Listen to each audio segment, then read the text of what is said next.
Welcome back to Gagnan. Abattoir. Abattoir. এই শব্দটিକୁ noun ରୂପେ use କରାଯାଇଥାଏ। ଏହାର ଓଡ଼ିଆ ଅର୍ଥଗୁଡ଼ିକ ହେଲେ କଂସେଇଖାନା, a place where animals are killed for their meat, ଏପରି ଏକ ସ୍ଥାନ ଯେଉଁଠାରେ ପଶୁମାନେ ସେମାନଙ୍କର ମାଂସ ପାଇଁ ମରନ୍ତି, ଅର୍ଥାତ୍ ଯେଉଁ ସ୍ଥାନରେ ଛେଳି, ମେଣ୍ଢା, ଗାଈ, ଘୁଷୁରୀ ଇତ୍ୟାଦି ପଶୁମାନଙ୍କର ମାଂସ କଟାଯାଉଥିବା ସ୍ଥାନ ବା ମାଂସ କାଟିବାର ସ୍ଥାନ।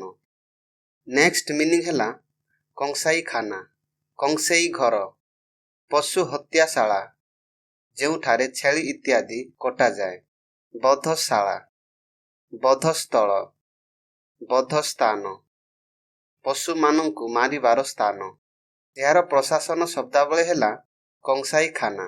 ଏହାକୁ ଭଲ ଭାବରେ ବୁଝିବା ପାଇଁ କେତୋଟି ଏକ୍ସାମ୍ପଲ ଗୁଡ଼ିକ ଦେଖିନେବା। First example, he is working at abattoir, ସେ କଂସେଇଖାନାରେ କାମ କରୁଛନ୍ତି। abattoir workers ensure meat safety, ପଶୁ ହତ୍ୟାଶାଳାର କର୍ମଚାରୀମାନେ ମାଂସ ସୁରକ୍ଷା ସୁନିଶ୍ଚିତ କରନ୍ତି। ଏହି ଶବ୍ଦର ବହୁବଚନ ରୂପ ଏବଂ ସିନୋନିମ୍ସ ଗୁଡ଼ିକ ନିଜେ ଦେଖି ନିଅନ୍ତୁ।